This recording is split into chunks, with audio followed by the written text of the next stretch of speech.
நேயர்கள் அனைவருக்கும் வணக்கம். வெண்முரசு குருதிச்சாரல் அத்தியாயம் 28. ஒளிர்பரல் 3. அவை நிகழ்வுகள் விரைவு கொண்டு ஒரு முனை நோக்கி சென்று கொண்டிருந்தன. அனைவரும் வாயில்களை பற்றியே உணர்வுடன் இருந்தார்கள். அசலை, அவர் அரசருக்கு முன்னாலேயே அவை புக வேண்டுமே என்றாள். தாரை, அங்கிருந்து அவர் கிளம்பியதுமே செய்தி தெரிந்துவிட்டது. நம் எல்லைக்குள் அவரும் படைக்குழுவும் நுழைந்ததுமே பேரரசர் அனுப்பிய எதிரேற்பு குழு அவர்களை கண்டு வணங்கி முறைமையும் வரிசையும் செய்ய முற்பட்டனர். தான் இப்போது அரசர் அல்ல என அவர் அவற்றை மறுத்துவிட்டார். வழியில் அவர்கள் தங்குவதற்கு காவலரண்களில் உள்ள அரண்மனைகளை ஒருங்கு செய்திருந்தனர்.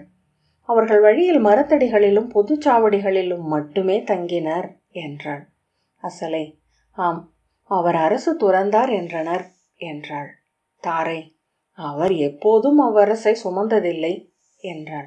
தனியாகவா வந்தார் என்று அசலை கேட்டாள். ஆம் என்றே சொல்ல வேண்டும்.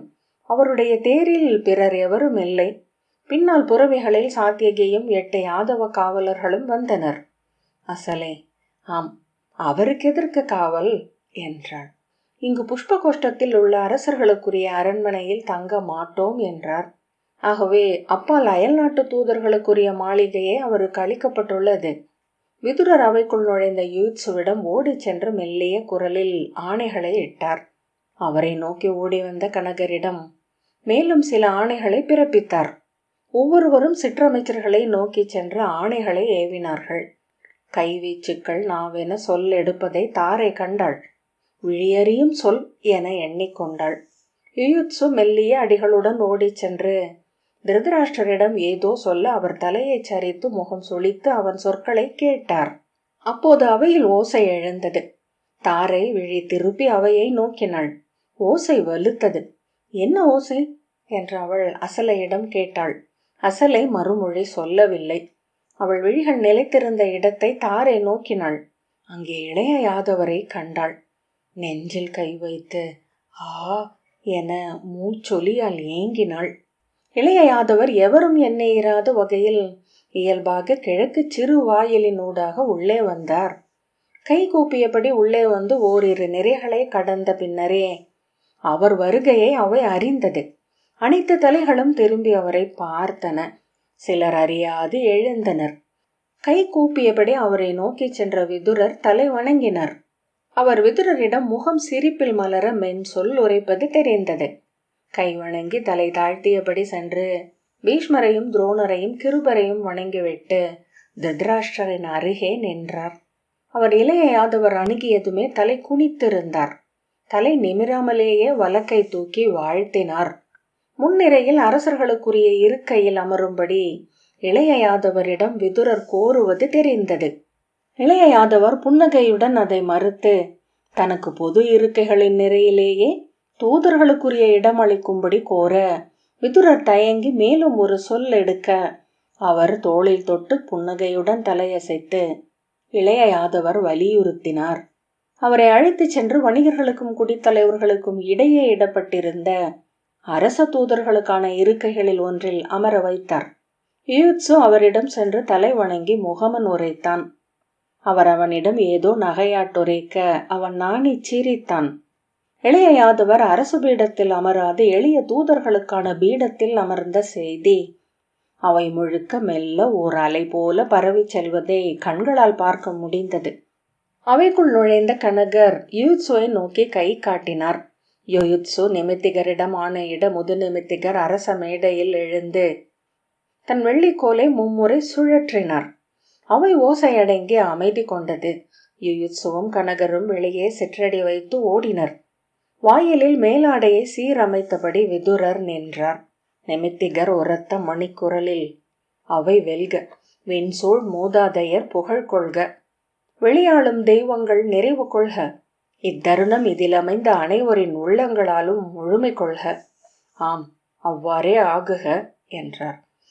வெள்ளிக்கோலை சுழற்றி அவையோர் அறிக, யயாதியின் குடி தோன்றல், ஹஸ்தியின் நகர் தலைவர், குருவின் குருதி மரபர், பிரதீபரின் சந்தனுவின் விசித்திர வீரியரின் திருதராஷ்டிரரின் மைந்தர், 4 வகை குடிகளின் அரசர் துரியோதனர் அவைக்கு எழுந்தருள்கிறார்.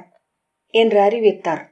அவையில் அமர்ந்த தலைவர்கள் தங்கள் குடி கூறி கொண்ட கோல்களையும் கைகளையும் தூக்கி, மாமன்னர் துரியோதனர் வாழ்க, குருகுல மூத்தோன் வாழ்க, அஸ்தினபுரி வெல்க என வாழ்த்தொலி எழுப்பினர். வெளியே கொம்போசையும் மங்கள இசை முழக்கமும் எழுந்தது. அஸ்தினபுரியின் அமுத கலச கொடியுடன் முதற் கொடி வீரன் முன்னால் வந்து அவைக்கு முன்னால் அதை நாட்டி வணங்கினான்.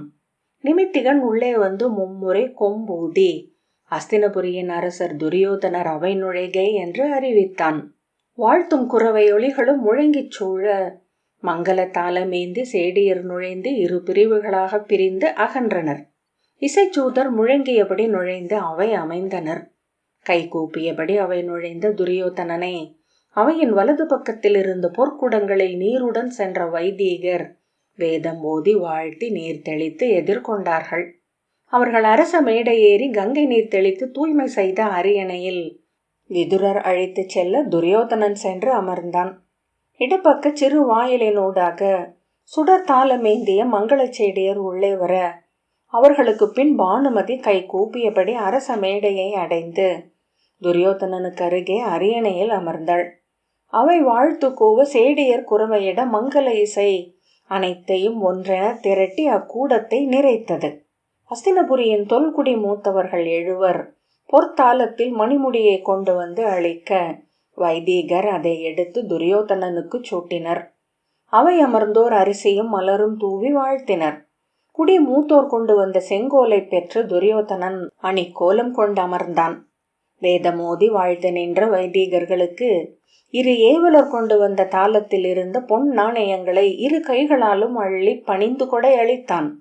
அதன் பின்னர் 5 குடிகளில் இருந்தும் அஸ்தினபுரியின் மக்கள் மூவராக மேடை ஏறி அவனிடமிருந்து கொடைகளை பெற்றுக்கொண்டு வாழ்த்தி இறங்கினர். 7 புலவர்கள் துரியோதனனை பற்றி அவர்கள் ஏற்றிய பொது செயல்களை பாடி பரிசில் பெற்றனர். கனகர் பொற்தாளத்தில் கொண்டு வந்த 3 அரசாணை ஓலைகளை தொட்டு அவன் ஏற்க அவர் அவற்றை மேடையில் படித்து அறிவித்தார். அஸ்தினபுரியின் வடகிழக்கு எல்லையில் அமைந்த மூவிழியன் ஆலயத்திற்கு நெய் விளக்கேற்றுவதற்கான நிலக்குடையும் ஆயர்குடியினருக்கு புதிய புல்வெளி காவல் அமைப்பொன்றை உருவாக்குவதற்கான ஒப்புகையும் சத்திரிய குடிகளுக்கு கங்கை கரையில் புதிய கொற்றவை ஆலயம் அமைப்பதற்கான ஏவலும் மேடையில் அறிவிக்கப்பட்டன. அவற்றை கோல் தூக்கி நிலம் பொலிக, குடி வாழ்க, தேவர்கள் பெருகுக என வாழ்த்தி அவை ஏற்றுக்கொண்டது.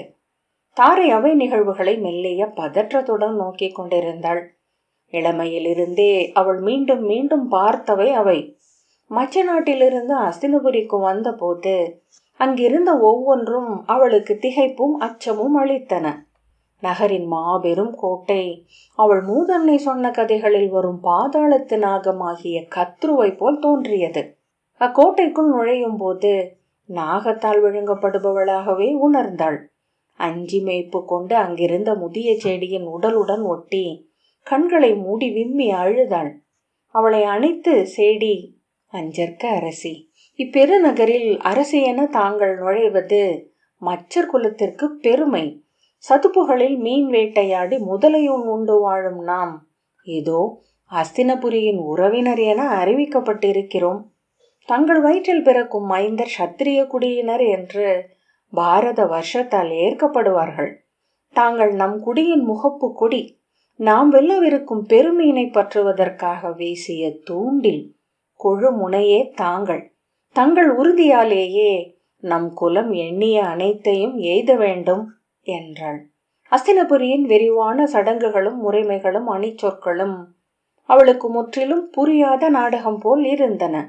ஒவ்வொரு முறையும் திகைத்து சொல் இழந்து நின்றாள். பின்னர் ஓரக்கண்ணால் நோக்கி பிறர் செய்வதைப் போலவே செய்வதற்கு கற்றுக்கொண்டாள். உடலிலும் நாவிலும் பழக்கமென அவை அமைந்த பின்னர் எண்ணத்திலிருந்தே விலகி சென்றன. வெற்று சடங்குகளும் பொருளற்ற சொற்களும் மீள மீள நிகழும் நீண்ட பகல்கள், களைத்து உறங்கி கடந்து போகும் குறுகிய இரவுகள். நாட்களும் மாதங்களும் ஆண்டுகளும் கடந்து சென்றன. அவள் தனக்குரிய சிறிய உலகொன்றை தன் அறைக்குள் உருவாக்கி கொண்டாள். சோலை சுனையின் மீன்களே அவளை மச்ச நாட்டுக்கு கொண்டு செல்ல போதுமானவையாக ஆயின. பிறகு எப்போதோ அனைத்து சடங்குகளும் பொருள் கொண்டவையாக தெரிய தொடங்கின. அது எப்போது தொடங்கியது என்று அவளால் உணர முடியவில்லை. ஒவ்வொரு முறையும் அன்னமூட்டும் வற்றா பெருநதியின் நீரால் தூய்மைப்படுத்தப்பட்ட அரியணையில் அரசன் அமர்வதும், குடித்தலைவர்கள் எடுத்து அளித்த பின்னரே மணிமுடி சூடுவதும், கோல் கொண்டு அவை வாழ்த்திய பின்னரே அரசன் என்று ஆகி அவனவர்களுக்கு ஆணைகள் இடுவதும், குலக்குறி பொறிக்கப்பட்ட செங்கோலும் இலைகளை கோத்து பின்னி அமைக்கப்பட்டவை என தோன்றிய தொன்மையான அஸ்தினபுரியின் மணிமுடியும் அங்கு முன்பெப்போதோ நிகழ்ந்தவற்றின் மீள் நிகழ்வுகள் என்று தோன்றியது. அங்கு நிகழும் ஒவ்வொன்றும் மூதாதையரால் பேருணர்வுடன் குருதியும் கண்ணீரும் நனைந்து நிகழ்த்தப்பட்டவை. எவரும் எதையும் புதிதாக செய்ய இயலாது. மூதாதையரின் வாழ்வை மீள மீள நடிப்பதன்றி அரச குடிகளிடம் ஆற்றுவதற்கு பிரிதொன்றுமில்லை. அதை உணர்ந்தவுடனே பிற அனைத்தையும் புரிந்து கொண்டோம் என்று அவளுக்கு தோன்றியது. மச்சர் நாட்டு 9 சிறு குடிகளின் தலைவராகிய தன் தந்தையும், பாரத வருஷத்தின் முதன்மை அரசின் முடி தாங்கி அமர்ந்திருக்கும் துரியோதனனும் வேறுபட்டவர்கள் அல்ல. அரசென்றும் கோலென்றும் நெறி என்றும் அமைவதனைத்தும் ஒன்றே. அரச சடங்குகள் ஒவ்வொன்றாக நிகழ்ந்து முடிந்தன.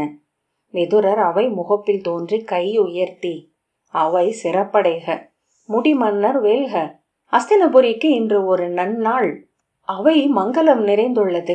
அஸ்தினபுரியின் அரசர் தன் குடி மூத்தாரின் நெறி நின்று கொடையும் அறமும் ஆற்றி நிறைவு கொண்டு அமர்ந்திருக்கிறார். இந்த பெருநாளில் நம் பேரரசர் இளையோர் பாண்டுவின் மைந்தர்கள் தங்கள் தூதரென யாதவ குலத்து பெருவீரரும் சாந்தீபனி மெய்மரபின் இன்றைய முதல் ஆசிரியருமான இளைய யாதவரை இங்கு எழுந்தருளி தங்கள் தூதராக சொல்வைக்கும்படி அனுப்பியிருக்கிறார்கள். அவர் அளிக்கும் தூதை இந்த அவை நின்று கேட்க நாம் நல்லூழ் கொண்டுள்ளோம். அவ்வாறே ஆகுக என்றார். இளைய யாதவர் கை கூப்பியபடி எழுந்தபோது அவை முற்றமைதி கொண்டிருந்தது. அஸ்தினபுரியின் பிதாமகரையும் ஆசிரியர்களையும் அவை அமர்ந்த பேரரசரையும் அரியணை ஏறிய அரசரையும் ஆன்றோர் நிறைந்த தொல்லவையையும் வணங்குகிறேன். மதுவனத்து சூரசேரரின் பெயர் மைந்தனும் யாதவ குடியினனுமாகிய நான் அஸ்தினபுரியின் பாண்டுவின் மைந்தர் யுதிஷ்டரின் அவை தூதனாக இங்கு வந்து அவருடைய சொற்களை முன்வைக்க பணிக்கப்பட்டுள்ளேன். என் சொற்கள் கனிந்த நன்னிலத்தில் விழுந்த விதைகள் என்றாகுக. மலரும் கனியும் கொண்டு 100 மேனி பொலிக. இத்தருணத்தின் தெய்வங்கள் தங்கள் முழு அருளையும் சொரிக, நலம் சூழ்க என்று வாழ்த்தினார். தாரை அத்தருணத்தின் எடை தாழாமல் பெருமூச்சு விட்டாள். காலம் நின்றதன் எடை அது. அது பனிமலைகள் போல குளிர்ந்தது. இளைய யாதவர் அவை ஏறி, தங்களில் பலர் அறிந்திருப்பீர்கள், அஸ்தினபுரியின் பேரரசர் திருதராஷ்டிரரின் தூது செய்தியுடன் அவருடைய சொல் அணுக்கராகிய சஞ்சயன் சில நாட்களுக்கு முன் உபப்ளாவியத்தை வந்தடைந்தார். அங்கு குடிகள் அனைவரும் அமர்ந்த பேரவையில் அரசரின் தனி செய்தியை அவர் சொல்லில் தான் உரைத்தார்.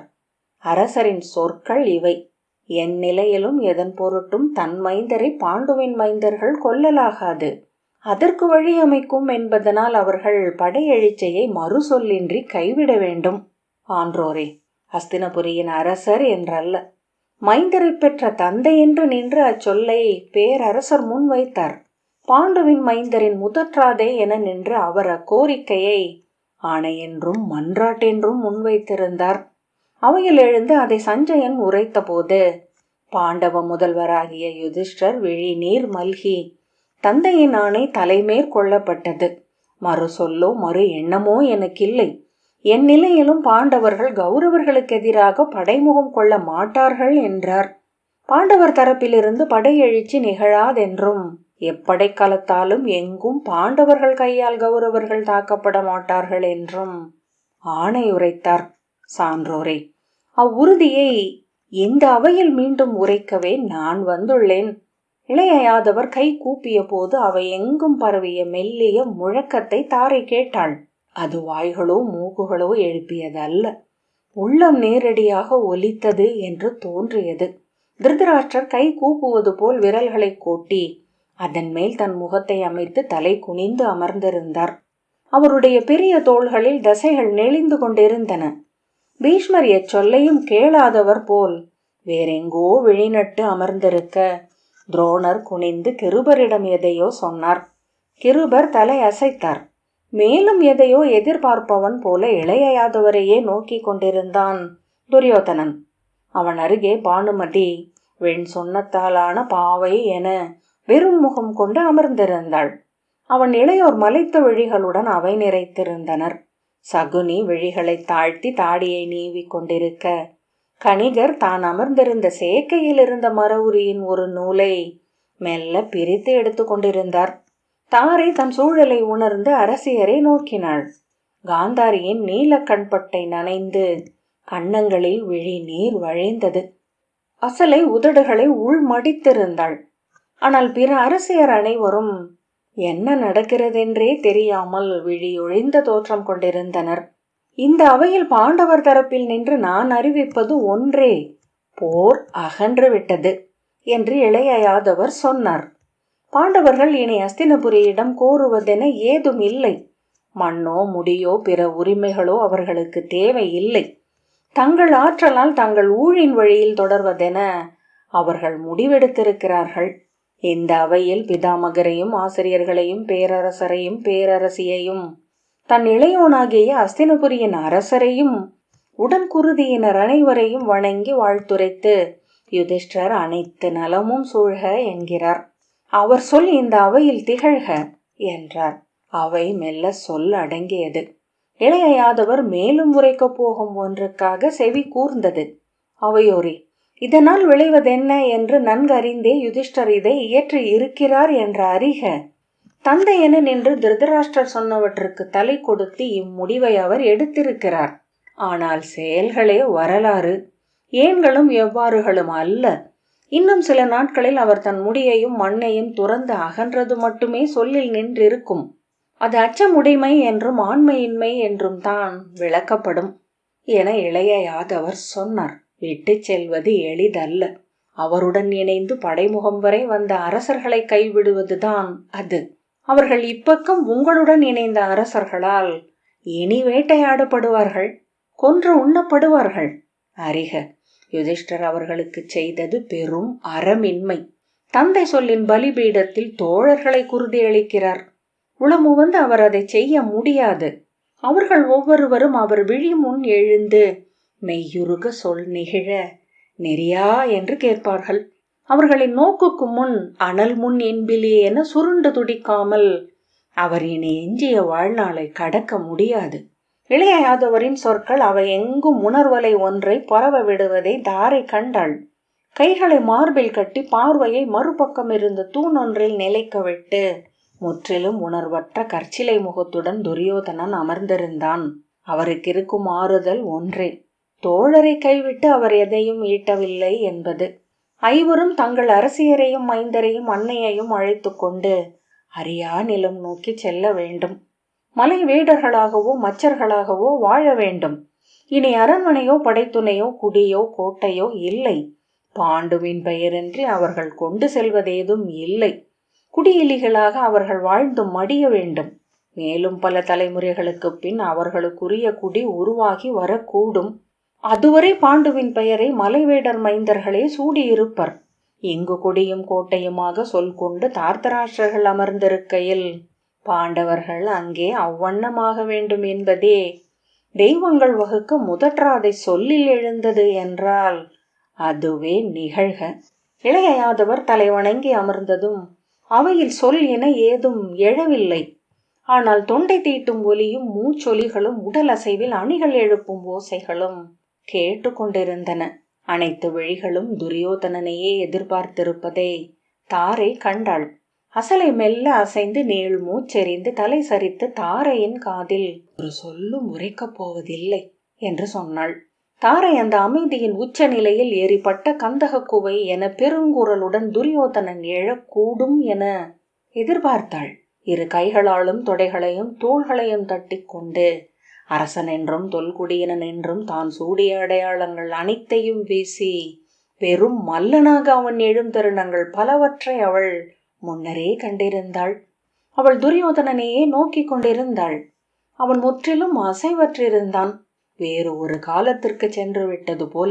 அவன் நீண்ட மூக்கு, கருங்கல்லில் கலிங்கச் சிற்பியால் செதுக்கப்பட்டவை போன்ற வாயும் தாடையும், நேர்கொண்ட உடல், பெருந்தோள்கள் என அவள் நோக்கு அலைந்தது. அவரை எப்போதும் பார்த்து கொண்டே இருக்கிறோம் என அவள் உணர்ந்தாள். விழிகளை திருப்பி கொண்டு பெருமூச்சு விட்டாள். இக்கணம் அவர் எழுந்து அரசுரிமையில் பாதியை தன் உடன் குருதியினருக்கு அளித்து அறத்தார நிற்பதாக அறிவித்தால் மகிழ்வோமா? அவளுக்கு அவ்வினாவே பொருளற்றதாக தோன்றியது. ஆனால் அவ்வினா ஏன் எழுந்தது? அதைவிட தன் உள்ளத்தில் அதற்குரிய விடை என என்ன எழுகிறது என்று நோக்கலாம். அவள் சலிப்புடன் தலை அசைத்தாள். எதிரில் அமர்ந்திருக்கும் கௌரவர்களை ஒவ்வொருவராக நோக்கினாள்.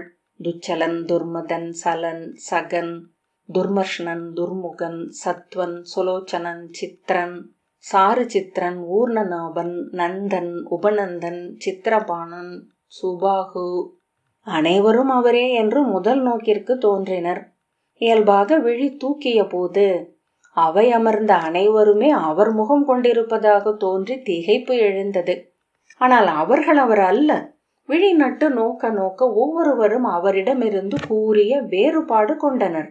அமர்வின் கோணலால், முகத்தின் பிழையால், விழிகளின் மங்களால், தோள்களின் வடிவால், நெஞ்சின் விரிவால், விழி தொட்டறிய முடியாத ஏதேதோ கூறுகளால் அவர்கள் அவர் அல்லாதாயினர். அவர்களினூடாகச் சென்று அவர் தன் முழுமையை அடைந்து விட்டிருக்கிறார் என்பது போல.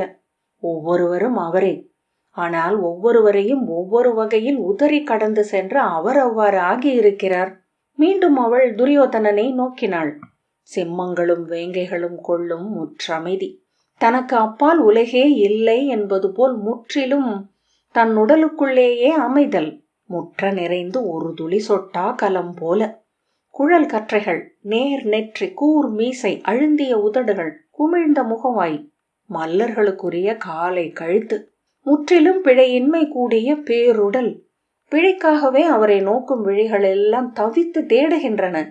பிழையினூடாக அவரை மானுடனாக்கிக் கொள்ள விழைகின்றன.